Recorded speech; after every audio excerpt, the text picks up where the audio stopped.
ఈరోజు మనం దేని గురించి మాట్లాడుతున్నాం కదా, రాముని గురించి మనం తెలిసినాం కదా. ఈరోజు రామ బాణం ఇట్ట కృతమైన లేదు మనం రాముడు ఏడిపోయిన అడిగిపోయాడు కదా, తెలుసు కదా అందరు. 14 సంవత్సరాలు అడిగిపోయాను కదా. అప్పుడు వచ్చే టైంలో జరిగింది తెలిసారా, రావణునికి రాముడికి ఇద్దరికి కలిసి యుద్ధమైంది. అయితే ఫస్ట్ రావణుడు వచ్చి పుట్టాడు రాముతో. సైన్యాన్ని పంపిస్తాడు, రాక్షసులు మొత్తం సైన్యం మొత్తం రాక్షసులే ఉంటుంది. రాక్షసుల సైన్యంతో రాముడు ఎట్లా యుద్ధం చేస్తాడంటే, ఆయన బాణం ఇస్తుంటుందంటే బాణం తీసి వేసిందంటే ఇప్పుడు అందరు రాక్షసులు ఇక్కడ నిలబడతారు కదా, రాక్షసులు ఇక్కడ నిలబడితే తాకిత పడిపోతుంటారు కదా. పడిపోవడం మనకు తెలుసు, కన్న చూచిత పడిపోతున్నారు రాక్షసులు అందరూ. ఆ పడిపోయే దాన్ని చూసి రాముడు అంత స్పీడ్ వేస్తున్నాడు, బాణం అని అంత స్పీడ్ వేస్తాడు. అది ఎంత భయం పని వేస్తాడు. ఎంత ఇప్పుడు వేస్తుంటే బాణము స్పీడ్గా పోతుంటాడు. అది ఎంత స్పీడ్ అంటే రాముడు రావణాసురుడికి ఏమో అది ఏమని రథం ఉంటుంది, గుర్రాలు ఉండి రథం ఉంటుంది, ఆ రథం ఉంటుంది. కానీ రాముడికి ఉన్నది రథం ఉండదు, తేను వచ్చి యుద్ధం చేస్తాడు రాముడు కదా. అయితే ఇంద్రుడు ఉంటాడు పైన. ఇంద్రుడు ఏం చేస్తాడు, రాముడు లోక కళ్యాణం కోసం యుద్ధం చేస్తున్నాడు, మనం కొంచెం మనం హెల్ప్ చేయాలి అని అనుకుంటే కదా, ఏం చేస్తాడైనా రథాన్ని పంపిస్తాడు, రామునికి ఇస్తాడు. అయితే ఆయన డ్రైవర్ ఉంటాడు, గుర్రాపు నడిపే డ్రైవరు ఇంద్రుడు డ్రైవరే ఉంటాడు. అయితే ఆయన కిందికి వచ్చేసి రాముని ఎక్కించుకొని యుద్ధం చేస్తుంటాడు. ఇక రాముడు యుద్ధం చేస్తుంటే బాణాలు ఎక్కిడుస్తుంటాడు. అంటే ఎక్కిడుస్తుంటే పొయ్యి రాక్షసులు ఎంత పెద్ద ఉంటారు, పెద్ద కొండలా ఉంటారు, కొండలా ఉంటారు. అలా బావి మీద ఏముంటుంది,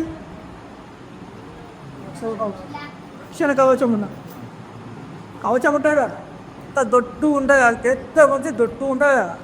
అది ఎట్లా ఉంటుంది, ఇక్కడ సైడ్ ఉంటుంది, మళ్ళీ బ్యాక్ సైడ్ కూడా ఉంటుంది కదా. వీటికి రాముడు ఇరుస్తుంటే ఎంత బలంతో ఇరుస్తే వచ్చి తాకి ఆ రక్షణ కవచం ఉంటుంది, అది ఇరిగిపోయి లోపలికి వెళ్ళిపోతుంది బాణం. లోపలికి వెళ్ళిపోయి లోపలికేని బయటికి వచ్చేస్తుంది బాణం. బయటికి వచ్చేసి పొల్లి లంక ఉంటుంది కదా, మొత్తం బిల్డింగ్స్ అంతఃపురం అట్లా ఉంటాయి కదా, అంతఃపురానికి వచ్చి కాపుకుంటారు ఇక. తాకితే ఏమవుతుంది, ఆ తాకిన బాణానికి వాళ్ళు అంతఃపురం ఉంటుంది కదా, బోడలు ఇరిగిపోతుంటాయి. అంత బలం చేస్తాడు రాముడు, అంత బలం ఉంది రాముడు. అంత పెద్ద రాజ్యంలో అన్ని భవనాలన్నీ కింద పడిపోతుంటే ఏమవుతుంది, ఇట్లా భూమి కొంచెం కదులుతుంది కదా.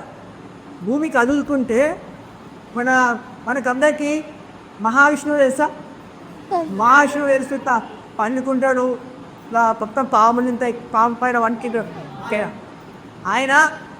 ఆయన పాము ఉంది కదా, ఆ పాముని శేషనాగు అంటాం. ఏమంటాం, ఆ శేషనాగుని ఆయన ఏమని చెప్తాడంటే భూమిని నువ్వు మొయ్యో అని చెప్తాడు. భూమి ఉంటుంది, ఒక ప్లేస్ ఉంటుంది భూమి. ఆ భూమిని శేషనాగు వచ్చి మోస్తుంటాడు, ఎప్పటికీ మోస్తూనే ఉంటాడు. రాముడు చేస్తున్న బాణానికి అవన్నీ అంతఃపురాన్ని కింద పడిపోతుంటాయి కదా, గోడలు అన్ని పడిపోతుంటే అప్పుడు ఇట్లా కదులుతుంది భూమి కదులుతుంటే శేషనాగు మోస్తుంటాడు కదా, ఆ మోసుడు ఆయన ఇట్లా ఇట్లా కదులుతుంటే షేక్ అయిపోతుంటాడు. ఆయన అంత బలం కొని భూమినే మోస్తున్న శేషనాగుకే ఇట్లా కంపనం చేస్తాడు, ఇట్లా కదులుతాడు అనమాట. అంత బలం కొని యుద్ధం చేస్తాడు రాముడు. అంత యుద్ధం చేస్తాడు కదా. వాళ్ళు ఎంత స్పీడ్ వేస్తాడంటే బాణం అంటే ఎంత స్పీడ్ వేస్తాడు చెప్పాలా. ఇప్పుడు రథం ఉంది కదా, రథం ఒకటి 7 గుర్రాలు ఉంటాయి కదా, 7 గుర్రాలు ఉంటాయి. ఎవ్వరు రథాలు కానీ 7 గుర్రాలు. ఆ గుర్రాలు వేస్తుంటే ఇట్లా గుర్రం పైన నుంచి ఇక బాణం పోతుంటే కొంచెం నీడ అనిపిస్తుంది కదా, బాణం నీడ అనిపిస్తుంది కదా. అయితే ఆ గుర్రాలకి ఎండ ఓడతలేదంట, ఎందుకు వెళ్తా ఆ గుర్రాలు మొత్తం బాగా కప్పేసి అంత స్పీడ్ వేస్తుంటాడు. ఇట్లా పోతూనే ఉంటాయి బాగా, ఇట్లా పోతూనే ఉంటాయి. ఇట్లా మొత్తం ఇట్లా కట్టేసినట్టు ఇట్లా ఇట్లా మొత్తం నిన్న బాణాలే, అంత స్పీడ్ బాణాలు వేస్తాడు రాముడు. అవునా? ఎందుకోసం అంత శక్తి ఎందుకోసం వచ్చింది? ఎట్లా వచ్చిందంటే ధర్మం మళ్ళీ వచ్చింది. ధర్మం ఎట్లొస్తుందంటే ప్రతి మాట సత్యం నిజం మాట్లాడితేనే అంత శక్తి వస్తుంది. ఓకే, రావణాసురుని కూడా అంత శక్తి లేదు. ఎందుకు లేదు? ఆయన అబద్ధాలు చెప్తాడు కదా, తప్పులు చేస్తాడు, అందుకని అంత శక్తి లేదు. రామునికి ఎంత శక్తి వచ్చిందంటే నిజం చెప్తాడు, ధర్మం వైపు ఉంటాడు ఎప్పటికీ, కాబట్టి అంత శక్తి వచ్చింది. అవునా కాదా?